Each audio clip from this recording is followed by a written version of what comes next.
Hello friends. तो आज हम करने वाले हैं हमारे एटम और न्यूक्लियाई का एक और फेमस क्वेश्चन जो कि बहुत बार पूछा गया है। तो चलो देखते हैं। पूछा गया है कि बाइंडिंग एनर्जी पर न्यूक्लियन को बताओ, और इसमें कहीं ना कहीं एक और क्वेश्चन ऐड हो जाता है कि what does the graph of binding energy shows, है ना, क्या शो करता है। तो चलो स्टार्ट करते हैं। सबसे पहले तो इसकी डेफिनेशन मेन होगी, है ना, तो डेफिनेशन के बारे में हमें बात करनी पड़ेगी। बोले बाइंडिंग एनर्जी पर न्यूक्लियन, तो बाइंडिंग एनर्जी पर न्यूक्लियन की डेफिनेशन होती है कि the average energy required to release a nucleon from the nucleus is called binding energy per nucleon.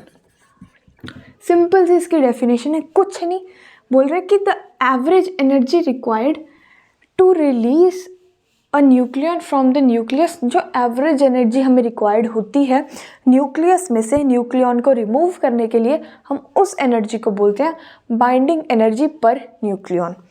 अब पूछे जाते हैं कि ग्राफ के बारे में बताओ कि इसका ग्राफ क्या शो करता है। तो ग्राफ बनाने के लिए तो आप देखो आपको क्या करना पड़ेगा। सबसे पहले आप एक ग्राफ बनाओ, ठीक है, बन गया। अब इस साइड आपने लेना है मास नंबर, और यहाँ पे आपने लेनी है अपनी बाइंडिंग एनर्जी पर न्यूक्लियन। किस में मेजर करते हैं उसको, MeV में मेजर करते हैं, ठीक है, वो लिख देना है। अब यहाँ पे जो आपने वो लेना है ना, क्योंकि मास नंबर बड़ा होता है तो हम जो इसके इंटरवल्स लेंगे वो बड़े इंटरवल्स लेंगे, लाइक 50, 100, 150, 200, 250 एंड सो ऑन, ठीक है। वहीं पे अगर हम बाइंडिंग एनर्जी पर न्यूक्लियन के इंटरवल्स की बात करें तो वो छोटे होते हैं, तो उसे हम ऐसे लेंगे 1 2 3 4 5 6 7 8। तो 1 2 3 4 5 6 7 और 8 तक, ठीक है। अब चलो ग्राफ बनाएं। तो ग्राफ बनाने के लिए आपने याद रखना है, सबसे पहले तो इसको ऊपर लेके जाओ, गए, फिर थोड़ा सा गिरा दो, ठीक है, थोड़ा सा गिरा दो, फिर इसको स्मूथ आगे तक ले जाओ। बस यही आपने याद रखना है इसमें ग्राफ कैसे बनेगा, ठीक है। तो 1 जो होती है ना वो हमारी हाइड्रोजन के लिए होती है, जो 2 होती है वो हमारी हीलियम के लिए होती है, ठीक है।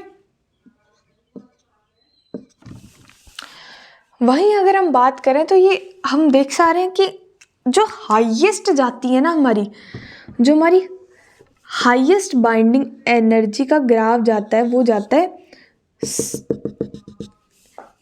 8.7 MeV, ठीक है, ये हमारा हाईएस्ट जाता है।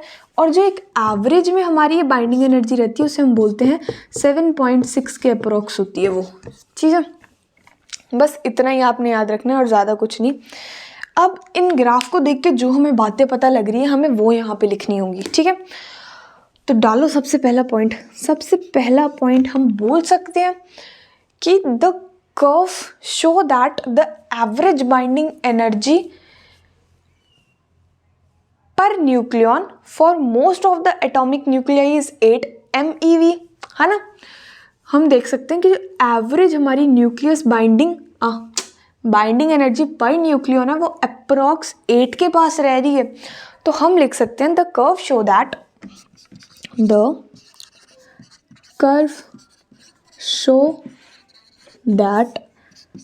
The average binding energy per nucleon किसके बारे में बात कर रहे हैं, for most of the atomic nuclei के बारे में बात कर रहे हैं। तो हम लिखेंगे यहाँ पे कि for most of the atomic nuclei is approx 8 MeV, ठीक है, ये हमें पहला पॉइंट देखने को मिला। दूसरा पॉइंट हम बता सकते हैं कि हाईएस्ट जो हमें बाइंडिंग एनर्जी देखने को मिली वो हमें मिली 8.7। तो हम लिखेंगे the max binding energy per nucleon, the max binding energy per nucleon is 8.7 MeV। किसके लिए होती है? ठीक है, तो ये होती है हमारे आयरन के लिए। इट इज फॉर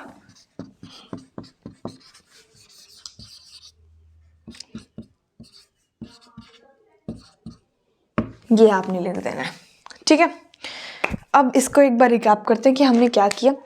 सबसे पहले तो हमें पूछा गया कि बाइंडिंग एनर्जी पर न्यूक्लियन के बारे में बताओ, तो हमने उसकी डेफिनेशन लिखी। क्या लिखी? The average energy required to release a nucleon from the nucleus is called binding energy per nucleon. उसके बाद हमें ग्राफ का भी कहीं ना कहीं यूज़ तो इसमें होना ही था, तो ग्राफ के बारे में हमने बताया। ग्राफ कैसे ड्रॉ किए? इंटरवल्स हमने मास नंबर में 50-50 के डिफरेंस पे रखे, 50-50 के एडिशन पे रखे वहीं, और हमने बाइंडिंग एनर्जी के नॉर्मल रखे 1 2 3 4 5 6 7 8। ठीक है, तो ग्राफ का सबसे पहले कर्व चढ़ा, फिर थोड़ा सा गिरा और फिर कांस्टेंट तक रहा। तो हम यहाँ पे कर्व को देख के बोल सकते हैं कि जो हमारी average binding energy for most of the atom nuclei was कितनी हमें शो हो रही थी? 8 MeV, है ना, ये हम बोल सकते हैं। दूसरा पॉइंट जो हमें इस ग्राफ को देख के पता लगा कि the max binding energy per nucleon is 8.7, और किसके लिए थी? वो थी आयरन के लिए। Fe यहाँ पे उसका वो होता है एटॉमिक नंबर, और यहाँ पे मास। ठीक है, so this was all about binding energy per nucleon. Important topic है, 3-4 मार्क्स में पूछा जाता है।